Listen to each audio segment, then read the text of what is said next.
Mari kita awali kajian kita dengan membaca Bismillahirrahmanirrahim. Bismillah, walhamdulillah, wassalatu wassalamu ala rasulullah. Kajian kita pada malam hari ini melanjutkan yang lama, yaitu surat An-Nasr. Surat ke-110 Juz Amma, sebelum surat Al-Masad atau sebelum surat Abu Lahab.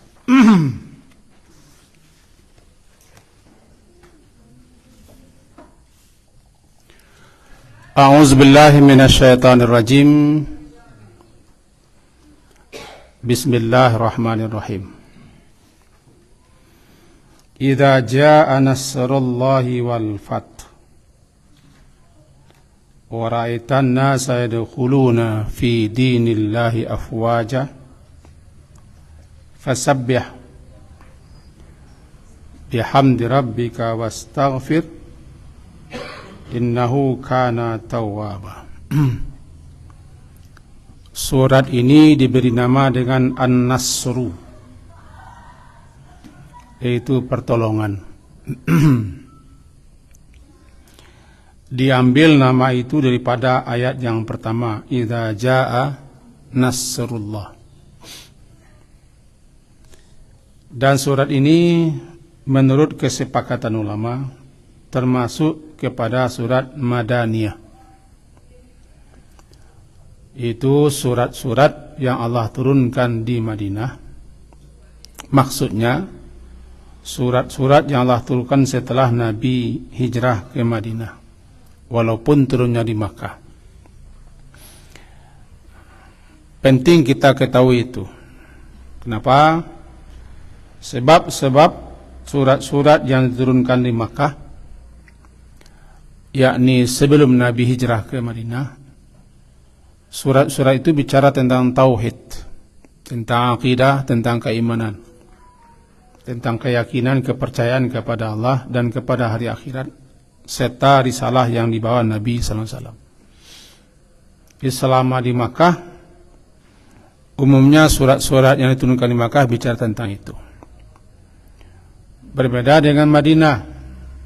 Setelah Nabi hijrah ke Madinah, umumnya surat-surat sudah bicara tentang ibadah, tentang hukum-hukum, peraturan-peraturan tentang syariat, tentang perintah, tentang larangan dan seterusnya. Itu cirinya.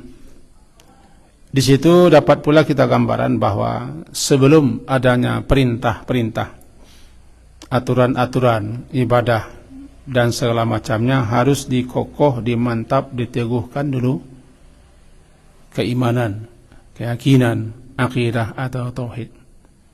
Baru di atasnya didirikan ibadah dan syariat. Tapi kalau itu yang tidak mantap, itu yang goyang, maka ke atasnya juga goyang. Walaupun ibadahnya banyak, tapi kalau akidahnya kurang kuat, kurang kokoh, nanti tiba di goncang hidup dia akan bergoyang. Bahkan bisa roboh dia. Nah, ini dan surat An-Nasru yang kita baca adalah surat yang diturunkan di Madinah. Artinya surat Madaniyah. Turun surat ini menurut kesepakatan ulama antara lain adalah sebelum terjadinya Futuh Makkah. Futuh Makkah adalah pembebasan kota Makkah pada tahun ke-8 Hijriah. Sebelum kita lanjut ke situ, sedikit kita sebutkan riwayat. Sebuah hadis sahih yang diriwayatkan oleh Imam Muslim nomor 484. Aisyah berkata, karena Rasulullah sallallahu alaihi wasallam yukthiru min qawli subhanallah wa bihamdi astaghfirullah wa atubu ilaih. Kata Aisyah, istri beliau, Rasulullah itu banyak sekali mengucapkan subhanallah wa bihamdi astaghfirullah wa atubu ilaih. Lalu Aisyah berkata, Faqultu ya Rasulullah, araka tuksiru min qawli subhanallah wa bihamdi astaghfirullah wa atubu ilaih. Aku lihat engkau banyak sekali mengucapkan 4 kalimat itu. Tasbih, tahmid, istighfar dan kalimat taubat. Itu subhanallah wa bihamdi astaghfirullah wa atubu ilaih. Jawaban beliau kepada Aisyah, khabbarani Rabbi, aku diberitahu oleh Tuhanku. Khabbarani Rabbi anni, bahwa saya ini akan melihat suatu alamat, sa'ara alamatan. Saya akan melihat satu alamat, satu tanda pada umatku. Apabila datang tanda itu, maka aku diperintah untuk memperbanyak subhanallah wa bihamdi astaghfirullah wa atubu ilaih. Apa alamat itu? Itu idza jaa nasrullah, ketika terjadinya futuh Makkah. Maka semenjak itu Rasulullah banyak sekali mengucapkan itu. Ini pula dipahami oleh ulama, zikir yang paling banyak dibaca Nabi sebelum beliau wafat adalah itu. Zikir yang paling banyak beliau baca sebelum wafat adalah tasbih, tahmid, istighfar dan taubat. Bahkan dalam sujud rukuk pun beliau juga memperbanyak baca itu, subhanakallahumma rabbana wa bihamdikallahumma fili, rukuk dan sujud. Sekaligus ya di akhir-akhir hayat kita yang sudah berumur sekian lah, yang umurnya model-model saya lah, itu harus memperbanyak itu. Di ujung-ujung hayat kita harus memperbanyak tasbih, tahmid, istighfar dan minta ampun kepada Allah. Karena itu yang dilakukan Rasulullah. Nah, umur Rasulullah kan 63 tahun hitungan Hijri. Hitungan Hijriah, Rasulullah itu umurnya 63 tahun. Kalau hitungan Masehi 61 tahun. 61 tahun.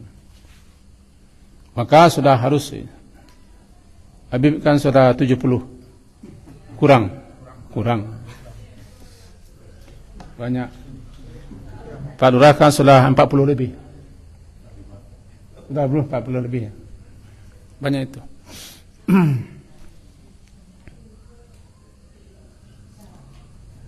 Subhanallah wa bihamdi astaghfirullah wa atubu ilaih. Itu pun dalam rangka melaksanakan perintah Allah. Apa perintah Allah? Fasabbih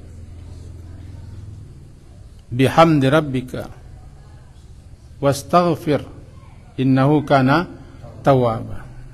Bertasbihlah, memuji Tuhanmu, istighfarlah karena Dia Maha Penyayang bertobat. Jadi kalimatnya subhanallah, tasbih, wa bihamdi, itu pujian, astaghfirullah, istighfar, atubu ilaih, itu taubat.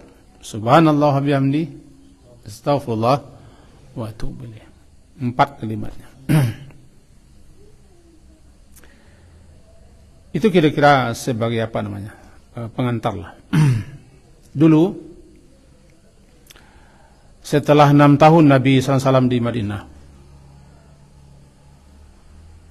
maka beliau dengan para sahabat berkeinginan untuk umrah. Arti umrah kan berkunjung. Umrah itu dibahasakan menjadi bahasa kita berkunjung, ziarah. Kalau haji menyengaja, bermaksud menyengaja pergi mengunjungi, maka beliau berkeinginan untuk umrah dengan para sahabat. Lalu berkumpullah sekitar 1.400-an sahabat, 1.400-an sahabat. Karena berbeda riwayatnya, ada yang mengatakan 1.400, ada yang kurang, ada yang lebih, ada yang mengatakan 1.500. Jadi kita patok saja 1.400-an sahabat. Beliau berangkat tanpa membawa senjata, kecuali senjata yang akan digunakan di jalan, dan tidak ada niat beliau untuk perang. Nah, sesampai di Hudaybiyah, kira-kira 25 km lebih dari Makkah. Beliau berhenti di situ. Singkat cerita, info Nabi berserta sahabat-sahabatnya menuju Makkah itu cepat diketahui oleh tokoh-tokoh pemimpin kafir Quraisy Makkah. Lalu Nabi mengutus sahabat yang terkenal namanya Utsman bin Affan untuk menyampaikan kedatangan Nabi salam dengan kaum muslimin bukan untuk apa-apa, hanya untuk umrah. Itu sekaligus melihat kampung halaman. Malahan Utsman ditawan. Maka cepat pula tersebar berita Utsman dibunuh. Begitu hebatnya berita. Itu belum ada HP.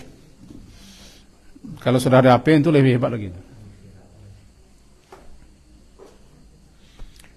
Lalu mendengar berita Utsman bukan hanya ditawan tapi juga dibunuh, justru penyampaian Nabi, maksud kata Nabi hanyalah untuk ziarah, mereka salah paham, maka Rasulullah menggalang kekuatan. Kalau bahasa kitanya, hidup atau mati. Mati fi sabilillah, hidup kemenangan. Maka sahabat semuanya bertekad, bersumpah setia tidak akan kembali kalau Makkah tidak dikuasai. Biarlah mati berkuah darah. Rupanya berita semangat kaum muslimin yang membara itu luar biasa, membikin gacha pula tokoh-tokoh Quraisy Makkah.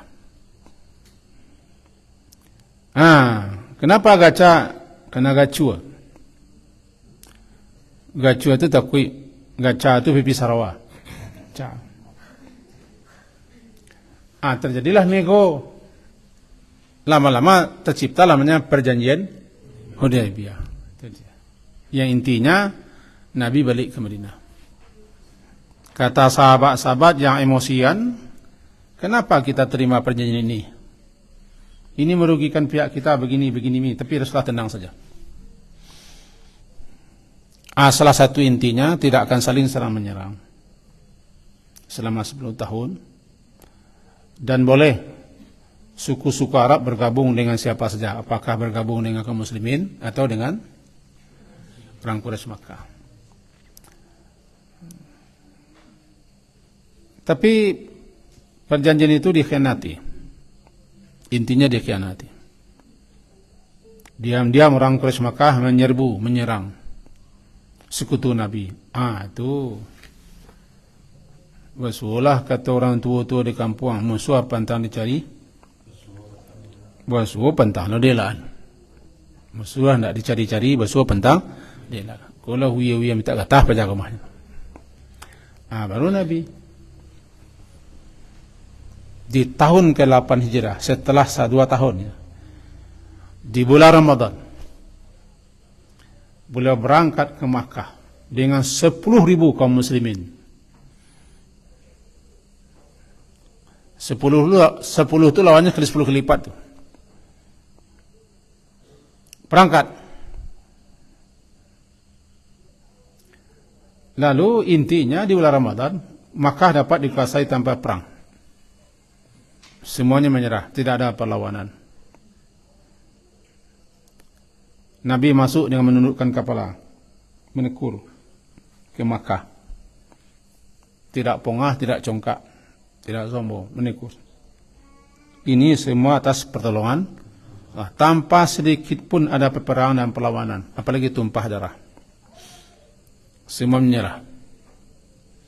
Yang ditunggu-tunggu oleh puak-puak suku Arab sekeliling adalah kita tunggu. Apakah Muhammad itu bisa menguasai Makkah? Kalau dia bisa menguasai Makkah, berarti benar, jujur dia. Sebab Makkah dulu tidak berhasil dikuasai oleh Abraha. Abraha dengan pasukan bergajahnya Nabi asli. Sekarang kalau mau berhasil, tanda benar dia tuh Nabi. Tidak ada cerita, tidak ada alasan bagi kita lagi untuk tidak mengakuinya. Masuk. Nabi dengan kemenangan, semua berhala-berhala, patung-patung dihancurkan. Disitulah Nabi mengatakan kalimat di tangga Ka'bah, Allahu Akbar, Allahu Akbar, Allahu Akbar. La ilaha illallah wahdah la syarikalah, sampai kepada hazamal ahzaba wahdah. Kalimatnya nasara abda. Dia menolong hambanya, dia menepati janjinya. Kayak itu bunyinya. Belum baca itu. Ketika sa'i disapa itu pula belum baca lagi Allahu Akbar, Allahu Akbar, Allahu Akbar. La ilaha wahdah la syarikalah. Di kita menjadi takbiran. Ini yang kita sampaikan kemarin, menjadi takbiran kita. Tapi kalau tidak tahu sejarahnya, tentu takbirannya hambar. Karena kalimatnya kan la ilaha illallah wahdah sadaqa wa'dah. Sadaqa, dia membenarkan apa yang dijanjikannya, menepati apa yang dijanjikannya. Nasara abdah, dia menolong hambanya. Nasara abdah, menolong hambanya. Wa a'azza jundah, a'azza, dia memperkuat, menguatkan para tentaranya. Wa hazamal ahzaba wahda, hazam, dia hancur leburkan, dia binasakan sekutu-sekutunya. Ini yang dibaca. Nah, itulah turunnya surat Idza Jaa Nasrullah. Ini namanya alamat. Nah, aku sa'ara alamatan fi ummati. Aku akan melihat satu tanda di umatku. Kalau aku sudah melihat itu, maka aku memperbanyak subhanallah wa bihamdi astaghfirullah. Apa itu? Datang pertolongan Allah dan kemenangan. Apa itu? Futuh Makkah, Fathu Makkah. Fathu, pembukaan kota Makkah. Kemenangan yang berhasil dari sehingga Makkah takluk tanpa peperangan, namanya Fathu Makkah atau Futuh Makkah. Ini namanya alamat, tanda. Kalau sudah nampak aku tanda, pertanda pula aku akan memperbanyak yang 4 itu. Tasbih, tahmid, istighfar dan taubat. Juga sekaligus surat ini pertanda bahwa Rasulullah tidak lama lagi akan menyelesaikan tugas beliau. Nah, itu pula namanya surat ini surat namanya surat perpisahan. Karena isinya mengabarkan kalau sudah datang pertolongan Allah dan kemenangan, manusia akan berbondong-bondong masuk agama Allah, baik orang Arab ataupun non-Arab, sampai ke Indonesia. Kalau sudah begitu, selesai kerja Nabi. Nah, itu makanya surat ini namanya surat perpisahan. Kira-kira begitu. Nah, mari kita selami sedikit apa yang terkandung dalam surat ini. Surat ini termasuk surat yang terpendek. 3 ayat. Kan 3 ayat. 32 kata. 97 huruf. Pendek. Kalau surat Makkiyah yang terpendek, Inna a'tayna kal kautsar. Kalau surat Madaniyah yang terpendek, Idza Jaa Nasrullah. Apabila datang Nasrullah, pertolongan Allah. Dan pertolongan Allah pasti datang. Ala inna nasrallahi qarib. Ketahuilah pertolongan Allah itu sangat dekat. Dekatnya adalah kullu ma'atin qarib. Setiap sesuatu yang akan terjadi, sesuatu yang akan datang namanya dekat.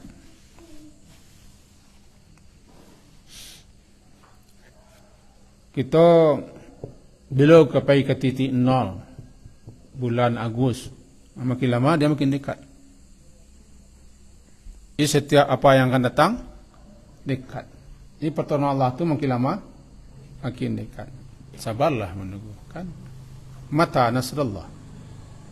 Kapan pertolongan datang? Ala inna nasrallahi qarib. Pertolongan dekat. Sabarlah. Allah pasti menolong hambanya. Nah, catatannya begini. In tansurullah yansurkum fala ghaliba lakum.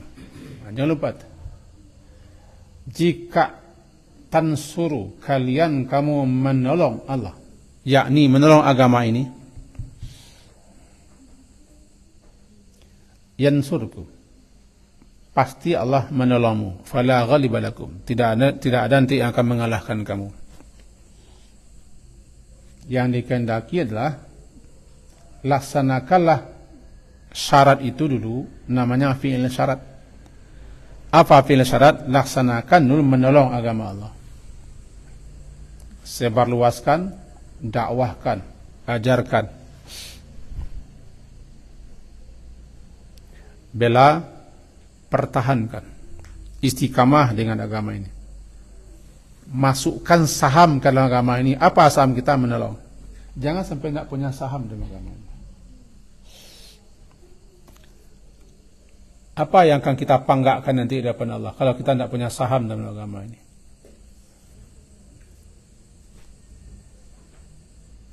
Saham. Lain nyempuh masjid itulah saham.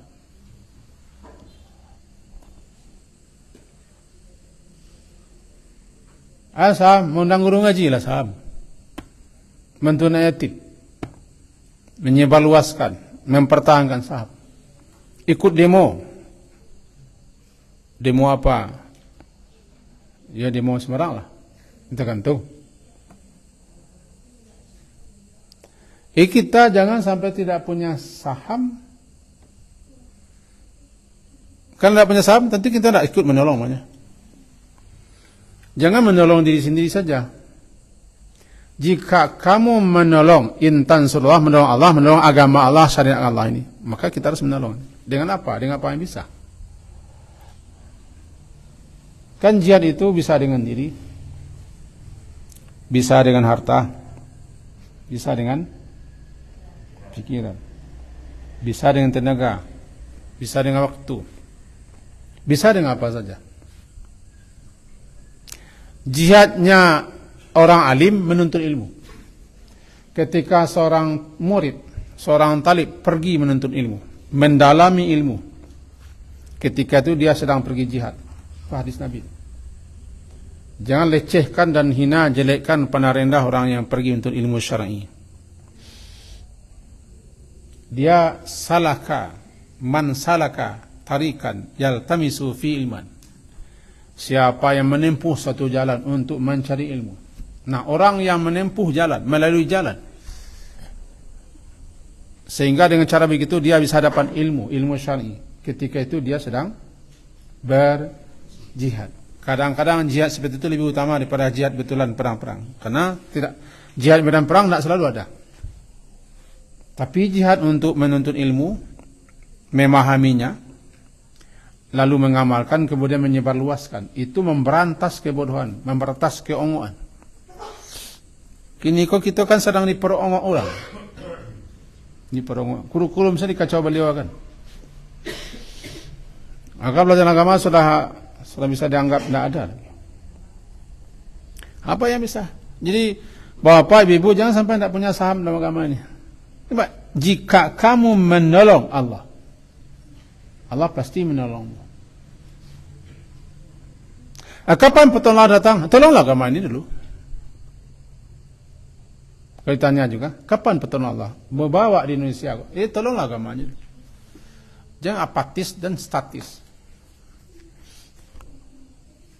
Baru dia sesuai dengan bidang masing-masing, kemampuan masing-masing, sesuai dengan potensi di kita masing-masing. Jangan sampai tidak ada. Nak bangga kita nanti, apa yang kita banggakan? Tidak ada yang dibanggakan. Nanti orang bagi kue, bagi ganimah atau kue di padang mahsyar, nanti apa yang kita perlu? Kita tidak ikut. Nah, yang jelas pertolongan Allah pasti datang. Allah paling tahu kapan pertolongan diberikannya. Dan dia menepati janjinya. Itu yang kita baca, sadaqa wa'dah, nasara abdah. Kalau hanya didendang-dendangkan apa? Enggak pengaruh. Jadi sadaqa wa'dah, Allah pasti membenarkan apa yang dijanjikannya. Apa janjinya? Siapa yang menolong agama Allah, Allah pasti menolongnya. Dia menepati janjinya karena Allah itu adalah al-haq. Inna wa'dallahi haqq. Janji Allah pasti benar. Wa wa'dukal haq. Janjimu juga benar. Dan engkau maha benar. Inna Allah la yukhliful mi'ad. Allah tidak akan menyalahi janjinya. Apa janjinya yang tadi?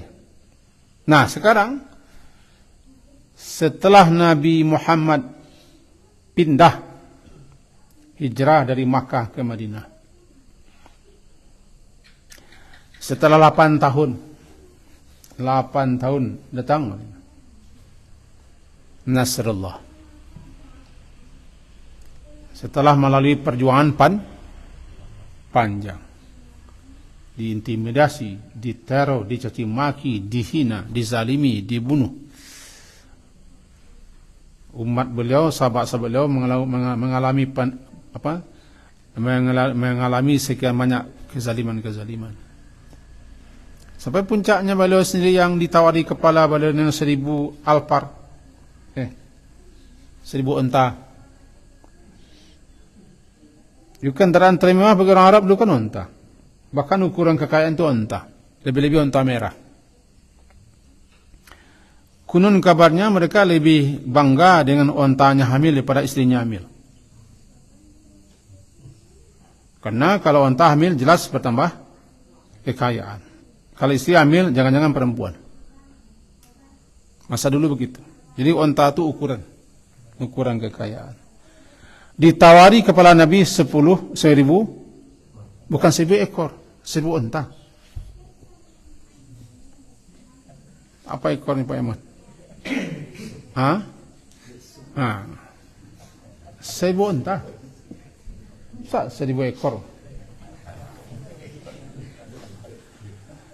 Kalau dia banding sekarang satu unta sama dengan satu mobil.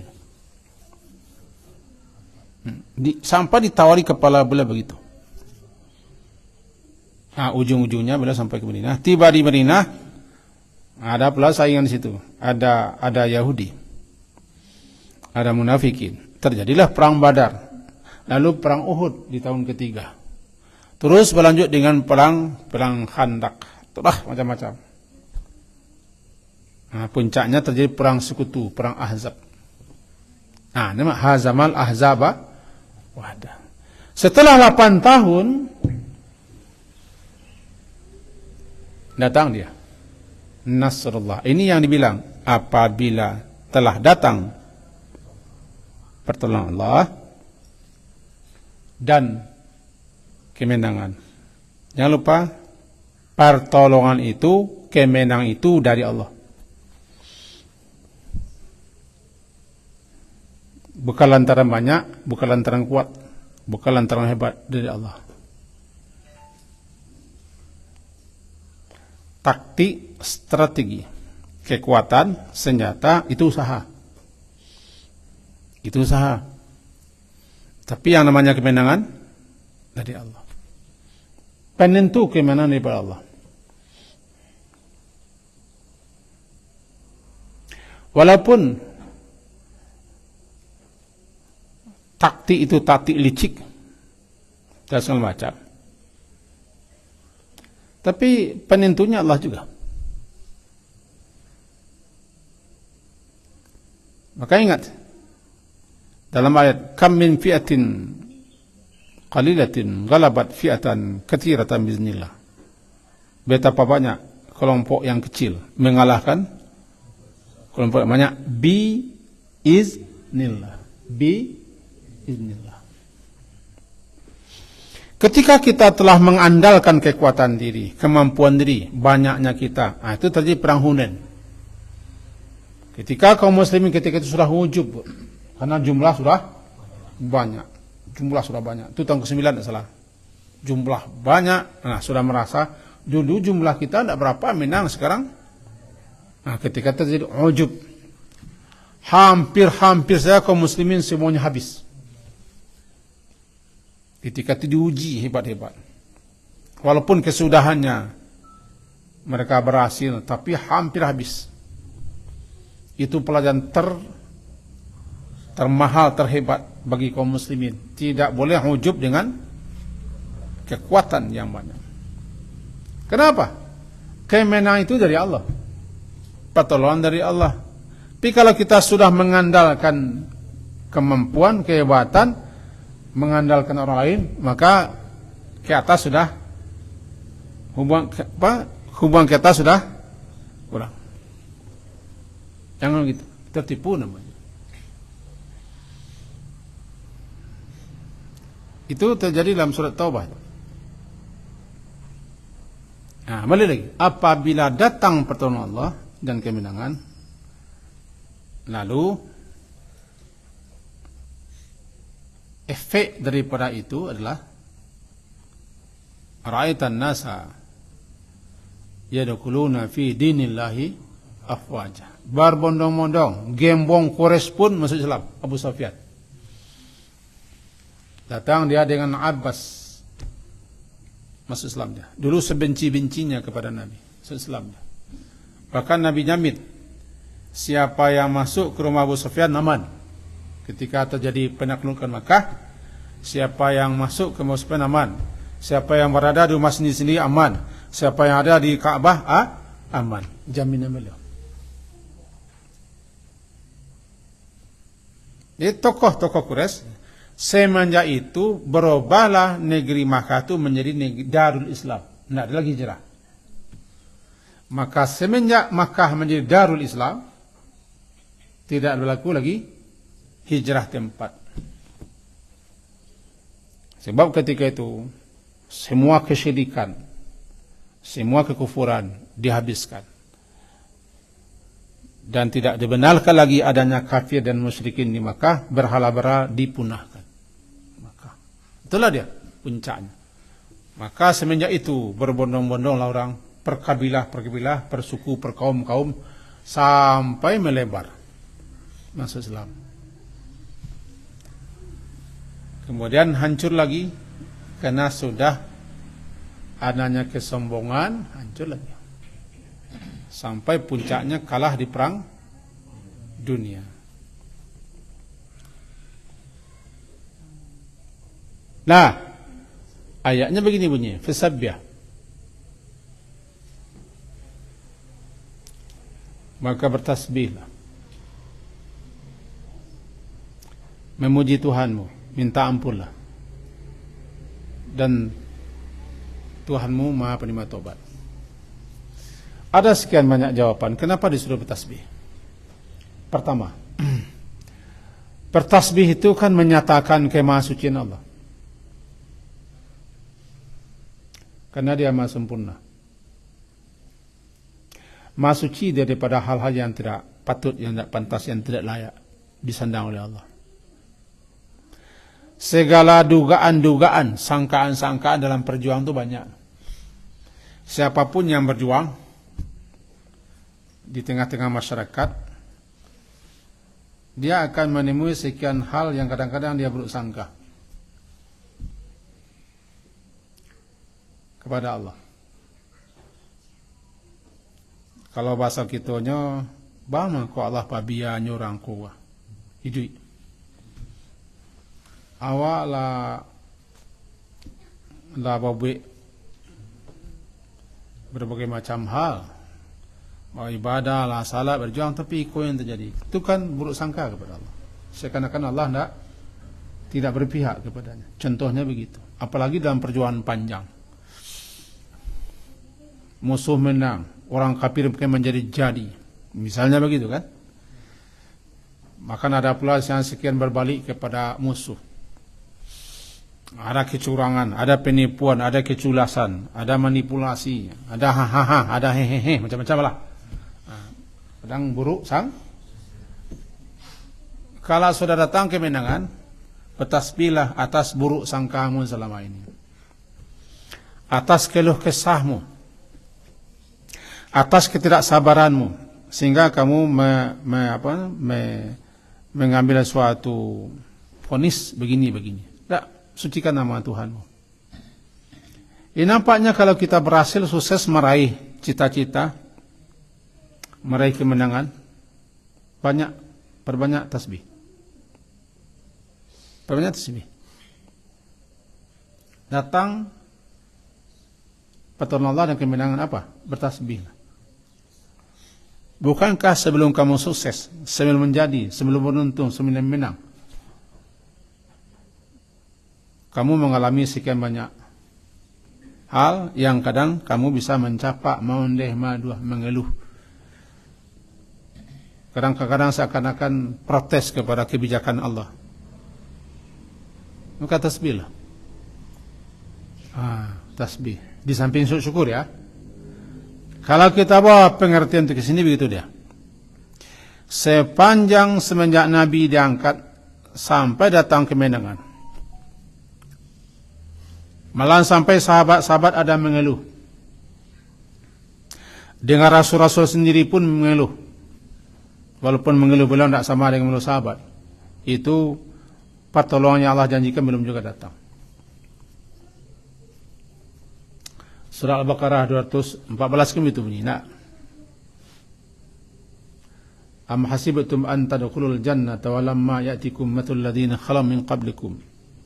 Dan seterusnya. Ujungnya mata nasrullah. Intinya kamu menyangka masuk surga itu gampang-gampang saja. Seperti itiak kakanyang pulang sanjo sih. Enggak itu masuk surga. Enggak. Itu ayatnya.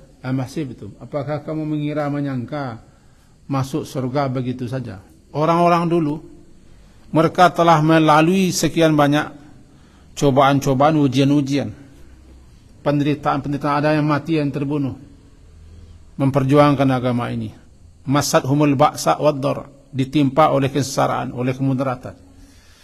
Sampai mereka saking hebatnya perjuangan mereka, saking hebatnya sampai ke puncak, sampai mereka tidak tahan.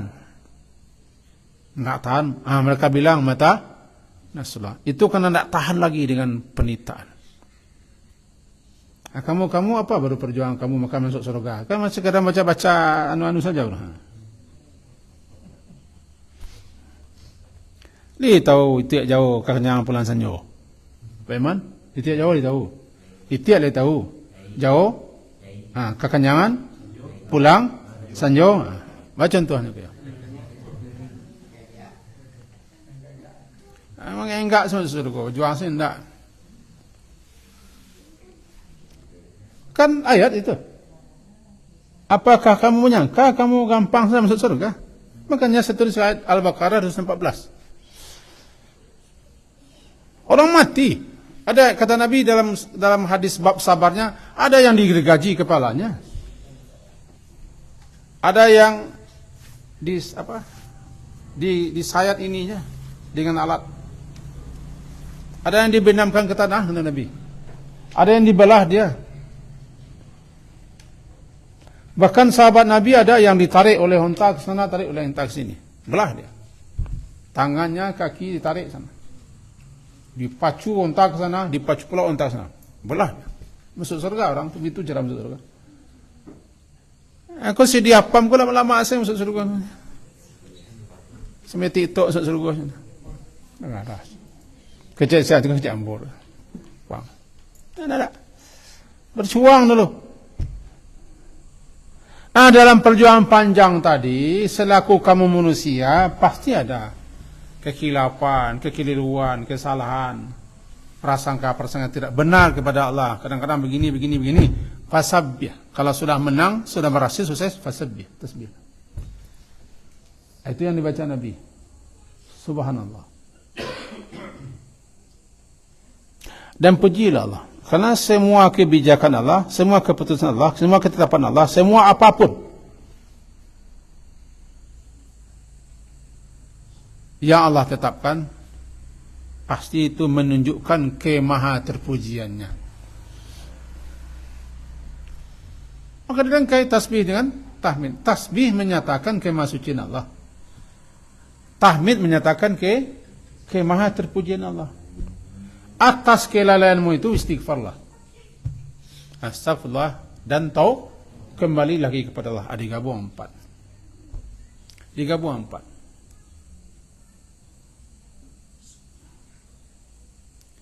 Subhanallah wa bihamdi astagfirullah. Itu dalam rangka mengamalkan, dibaca, Rasulullah baca itu dalam rangka mengamalkan perintah itu. Di kita, kalaulah Rasulullah saja begitu, tentu kununlah ke kunun kita ini. Perbanyaklah membaca itu. Kapan, di mana saja, jangan dihitung-hitung. Allah juga tidak pernah menghitung-hitung nikmatnya kepada kita, jangan dihitung. Kalau yang namanya zikir-zikir jangan hitung. Kecuali memang telah Rasulullah tentukan berapa bilangannya. Habis salat sekian, itu sudah ditentukan. Tapi kalau tidak ditentukan, baca saja perbanyak. Basahkan sajalah lidah itu dengan zikir, dengan doa, dengan istighfar. Jangan ondeh, tukar ondeh itu dengan astagfirullah. Tukar aduh itu dengan subhanallah. Tukar Allah itu dengan tahmid. Iku aduhnya tak berkali aduh. Berapa banyak macam onde, nak onde ditibur. Iku onde, Allah. Dengan begitu ayat ini kita pelajari, tidak bukan, mengingatkan kita bersama apa yang dialami Nabi. Karena ayat ini mula-mula tertuju kepada Nabi dan para sahabat. Intinya, pertama, bahwa apa yang Allah janjikan itu pasti benar, itu inti pertama. Apa janji Allah? Dia akan menolong hambanya. Pegang itu. Yang kedua, apapun yang Allah janjikan, dia akan tepati. Inti yang ketiga, berjuanglah. Nampakkanlah perjuangan kita, kesungguh-sungguhan kita dalam beragama, membela agama ini. Dan Allah nanti fasayarakumullah a'malakum. Allah nanti akan melihatmu. Ya'malu ila makanikum, beramallah kamu sesuai dengan posisi kamu masing-masing, skill kamu pun masing-masing, nanti Allah akan melihat kamu. Allah paling tahu siapa yang betul bersungguh-sungguh, namanya jahada, manjahada, siapa yang bersungguh-sungguh, siapa yang tidak, siapa yang sekedar acak-acakan, Allah paling tahu. Tiba waktunya Allah akan memberikan pertolongan. Dan terakhir, bahwa karena kita selaku manusia tidak pernah luput daripada salah dan dosa, atau gunanya kita memperbanyak tasbih. Tasbih dan tahmid, dua ucapan di antara 4 ucapan yang paling Allah sukai. Ahabul kalam, afdalul kalam, atyabul kalam, ahsanul kalam. Sebaik-baik ucapan, seutama-utama ucapan,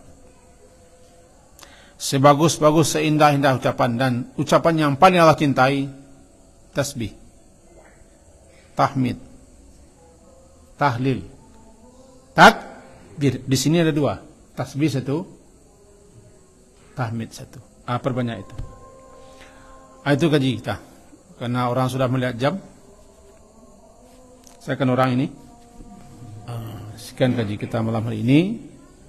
Semoga berfaedah dan bermanfaat untuk saya dan kita semua. Amin. diakhiri dengan subhanakallahumma bihamdika asyhadu an la ilaha illa anta astaghfiruka wa atubu ilaik.